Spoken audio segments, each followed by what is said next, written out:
In a world that never stops talking, what if your silence was the loudest thing you could say?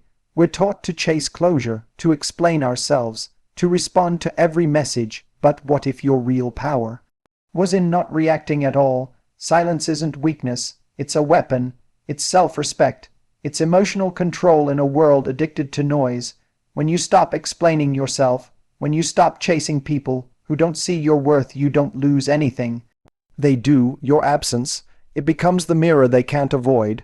Your stillness, it shakes what your words never could. This isn't about playing games, it's about finally realizing you are the prize. And silence. That's you choosing peace over permission. Asterisk in a world that never stops talking. What if your silence was the loudest thing you could say? We're taught to chase closure, to explain ourselves, to respond to every message, but what if your real power was in not reacting at all? Silence isn't weakness, it's a weapon, it's self-respect, it's emotional control in a world addicted to noise. When you stop explaining yourself, when you stop chasing people who don't see your worth, you don't lose anything. They do, your absence. It becomes the mirror they can't avoid. Your stillness shakes what your words never could. This isn't about playing games, it's about finally realizing you are the prize, and silence. That's you choosing peace over permission. Asterisk silence is power. In a world dominated by noise, opinions, instant messaging, and constant interaction, the decision to remain silent is often misunderstood as weakness or indifference. But silence, when rooted in self-awareness and emotional control, is one of the most powerful tools an individual can use. It isn't about avoidance or passivity. It's about knowing that your presence, your absence, your lack of response can speak volumes, far louder than any words you might choose to say. When someone hurts you, distances themselves from you, or tries to diminish your worth, the typical reaction is to explain, to defend, to plead for understanding. But that instinct, while human, often comes from a place of fear. Fear of abandonment, fear of being misunderstood, fear of not being enough. Silence, on the other hand, comes from a place of strength. It says, I know who I am. I know what I bring to the table, and I will not lower myself to beg for what should be freely given. Silence is the choice to value dignity over validation.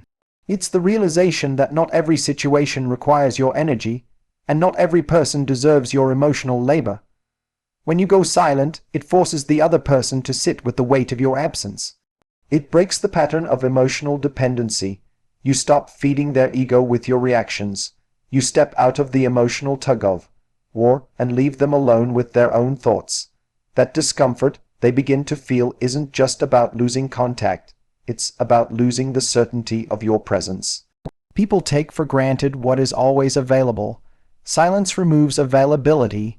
It introduces mystery, uncertainty, and reflection. And in that space, they begin to notice what they dismissed. They remember the way your presence made them feel, the steadiness you provided, the warmth you offered.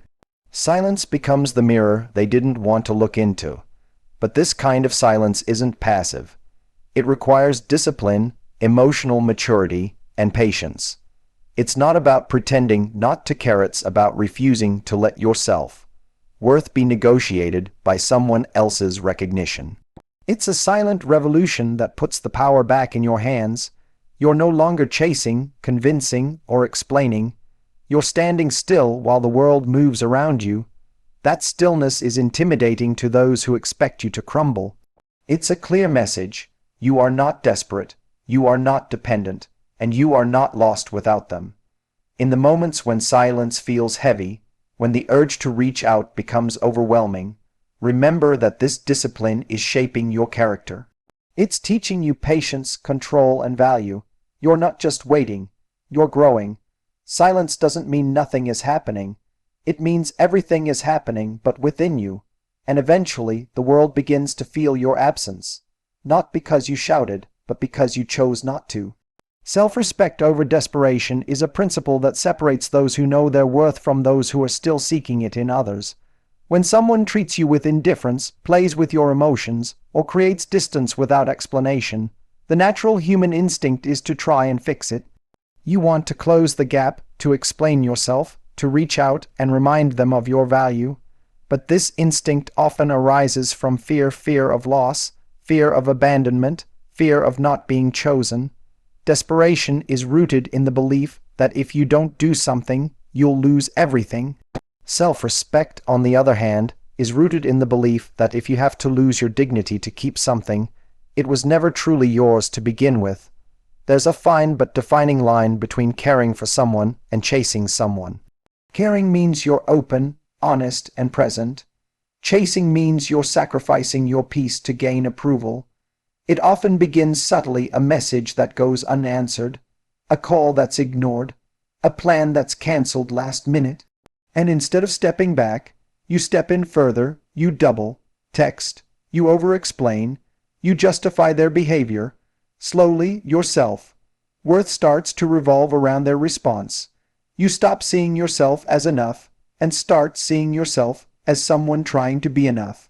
That's the trap of desperation. It convinces you that if you just try harder, they'll see your value. But people don't value effort when it's born from insecurity. They value what stands on its own without begging to be seen. Self-respect is the opposite of that cycle. It's the quiet, unwavering voice inside you that says, I don't have to prove myself to be loved.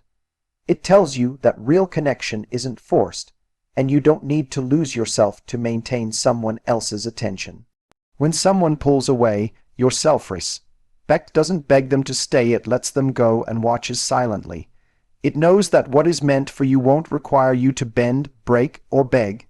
It doesn't get tangled in temporary affection or mixed signals because it values consistency, effort, and clarity. Self-respect holds the door open for those who want to leave and doesn't chase after them, not out of pride, but out of peace. Choosing self-respect over desperation often means walking through loneliness. It means resisting the urge to reach out when you know you're being emotionally breadcrumbed. It means holding yourself with grace even when your heart is breaking. But that choice, again and again, builds strength. It transforms you from someone who needs others to feel whole into someone who is already whole. And from that place, the relationships you attract will not be built on dependency or fear, but on mutual recognition and true value. You stop begging to be chosen because you've already chosen yourself. Presence is not proven by texts. In today's world, where communication happens mostly through screens and small digital interactions, it's easy to mistake constant messaging for genuine connection. We often believe that if someone truly cares, they will send a message, reply quickly, or stay active in our digital lives. But this belief overlooks a deeper truth. Presence is about more than words on a screen. Real presence is felt in moments, in attention, and in meaningful actions rather than in a flood of texts or the frequency of online contact. Texts are fleeting. They can be sent without thought, without feeling, and without commitment. A message can be typed out while distracted or out of obligation rather than genuine care. In many cases, texting becomes a convenience rather than a true indicator of emotional investment. Someone can text you often but still be emotionally distant or unavailable. Conversely, a person may choose silence or limit their digital interaction for reasons that have nothing to do with their feelings or presence. They might be busy, overwhelmed, or simply valuing quality over quantity in their communication. Therefore, equating presence with texting is a shallow measure and can lead to unnecessary pain and misunderstanding. True presence is demonstrated through attention and consistency in ways that go beyond the digital screen. It's shown in how someone makes time for you, how they prioritize you, and how they show up in critical moments. Presence is the feeling that someone is there for you, even when they're not physically beside you. It's the trust that they care enough to be involved in your life's ups and downs, not just to check in superficially or respond to a message. The absence of frequent texting does not equate to absence in the relationship. Sometimes distance or silence can be a sign of respect for your space, of patience, or of deep reflection, not neglect or disinterest. When we fixate on texts as proof of presence, we put ourselves in a vulnerable position. We start measuring our worth based on digital responses that may never fully satisfy our emotional needs. This leads to anxiety, overthinking, and chasing after attention that may never come in the form we expect. It's a trap that diminishes our confidence and gives too much power to fleeting digital signals rather than to genuine emotional connection. Learning to recognize presence beyond texts requires emotional maturity and patience. It means trusting that people show up for you in diverse ways, sometimes silently, sometimes through actions, sometimes through shared experiences rather than constant messaging. It also means cultivating a strong sense of self-worth that isn't dependent on digital validation. When presence is rooted in genuine care, it will find ways to express itself meaningfully, even if that expression isn't always loud or constant. Ultimately, presence is about being truly seen and valued, and that can never be fully captured by a string of texts or instant replies. It's about connection on a deeper level that transcends technology. When you understand this, you stop chasing texts and start seeking real connection, connection that lasts, connection that respects boundaries, and connection that is built on authentic care rather than convenience. Let your absence speak. It's a concept that may seem counterintuitive in a culture obsessed with constant communication, instant updates, and immediate responses. We often feel compelled to fill every silence, to answer every message, to be present in every moment, fearing that any pause will be mistaken for neglect or indifference. Yet, sometimes the most profound impact we can make is not by what we say or do, but by what we choose not to say or do. Absence, when wielded with intention, becomes a powerful statement that words cannot match. When you step back and stop chasing someone's attention, you create a space that forces reflection, not just for them, but for yourself as well. In the absence of your presence, the other person is confronted with the reality of what they are missing. They can no longer take your availability for granted. Your silence becomes a mirror, reflecting back their own feelings, regrets, or lack of appreciation. This absence disrupts the patterns of interaction and challenges the assumptions that everything will always be as it was. It is in this space that true value is recognized. Letting your absence speak is not about playing games or manipulating emotions. It is about reclaiming your power and self-worth. It is a deliberate choice to stop sacrificing your peace for the sake of someone else's attention. When you stop responding immediately, stop making yourself constantly available, you set boundaries that say, "I respect myself enough not to settle for less than I deserve." This boundary forces others to either step up and show genuine care or reveal their true intentions. Your absence tests the authenticity of the relationship, filtering out those who only value you when convenient. This kind of absence requires courage because it means embracing uncertainty and resisting the urge to control outcomes. It means tolerating silence and accepting that some relationships may change or even end. But it also means prioritizing your dignity over temporary connection. When you allow your absence to speak, you shift from being reactive to being proactive. You no longer chase validation, you hold space for meaningful connection on your terms. Moreover, your absence teaches a powerful lesson that presence is a choice, not an obligation. When you withhold your presence, you demonstrate that your time and energy are valuable commodities. This often prompts the other person to reevaluate their behavior and their feelings. They begin to understand that losing you is a real possibility, and that absence is not just a pause, it is a loss. On a deeper level, letting your absence speak helps you cultivate self-awareness and inner strength. It invites you to listen to your own needs, desires, and boundaries. It reminds you that your value is not dependent on constant approval or engagement from others. By stepping back, you create space for healing, growth, and clarity. You allow relationships to evolve naturally, based on mutual respect rather than fear of loss. In essence, letting your absence speak is a powerful act of self-respect and emotional intelligence. It is a way of communicating without words, of setting boundaries without conflict, and of asserting your worth without desperation. It is a silent force that commands attention precisely because it is rare and intentional. When you let your absence speak, you not only protect your heart but also invite others to recognize the true value of your presence. Emotional discipline wins because it is the foundation of true strength and resilience in any relationship or situation. In a world where emotions often run wild, impulsive reactions are common, and people expect immediate responses, the ability to regulate one's feelings is a rare and powerful skill. Emotional discipline is not about suppressing emotions or pretending they don't exist. It's about recognizing them, understanding their origins, and choosing how to respond rather than reacting impulsively. This discipline creates a space between stimulus and response, a space where reason and self-control prevail over chaos and desperation. When you practice emotional discipline, you take ownership of your inner world. Instead of letting external events or the behavior of others dictate your feelings, you develop the ability to remain calm and composed. This is especially important when someone you care about distances themselves, ignores your messages, or behaves unpredictably. Without discipline, it's easy to fall into patterns of anxiety, overthinking, or chasing after validation.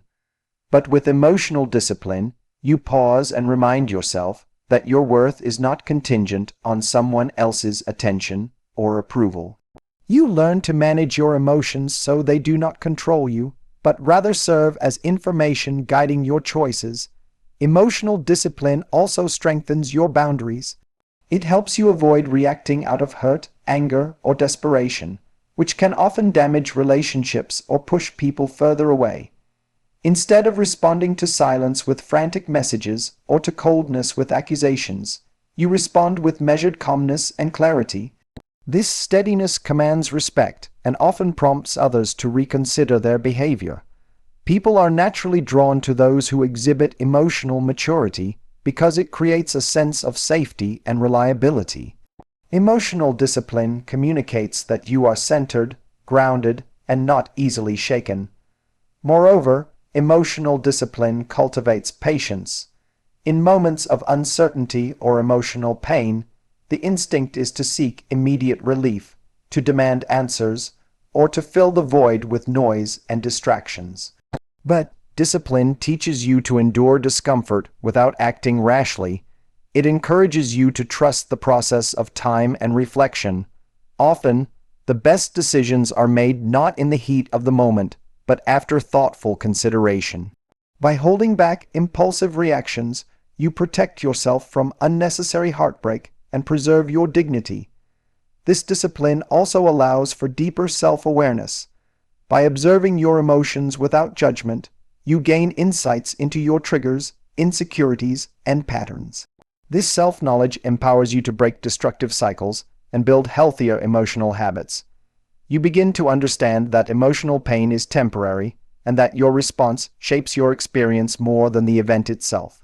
With this perspective, emotional discipline becomes a source of freedom rather than restriction.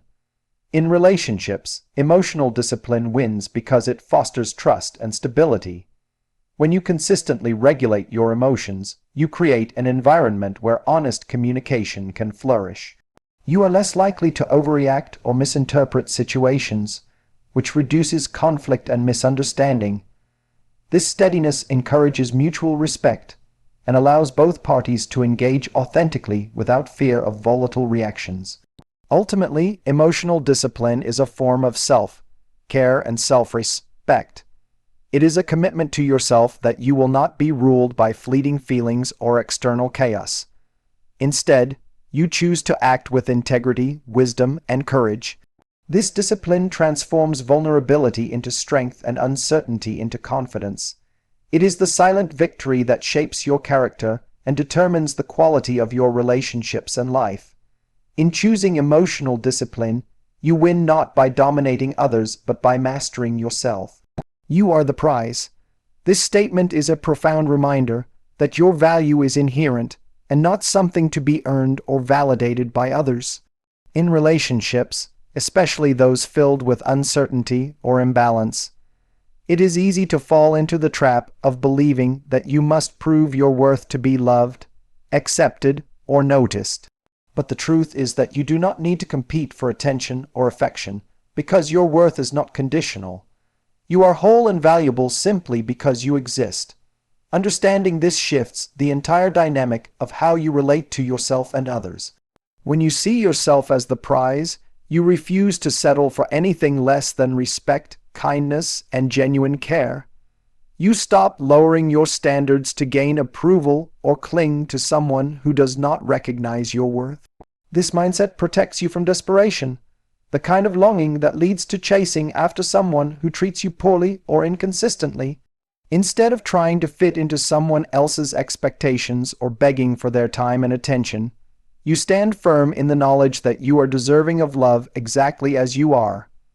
This self-awareness becomes a powerful shield against manipulation, neglect, and emotional games.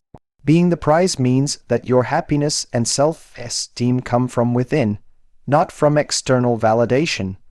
When you depend on someone else's approval to feel good about yourself, you give them control over your emotions and self-worth. This dependence often results in anxiety, jealousy, and pain because external validation is unpredictable and unreliable. But when you recognize that you are the prize, you reclaim that power.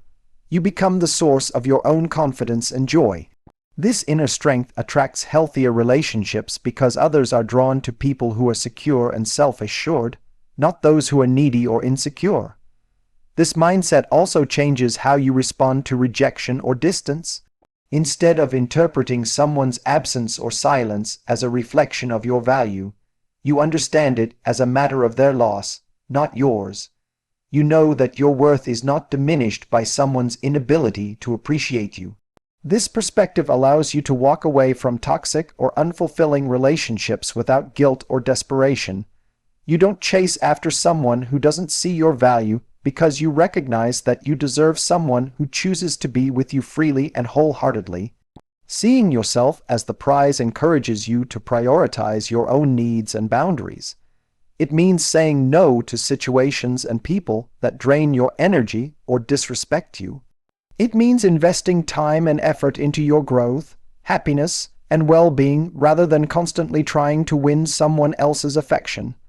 This self-prioritization is not selfish, it is essential. When you take care of yourself and honor your worth, you set a standard for how others should treat you.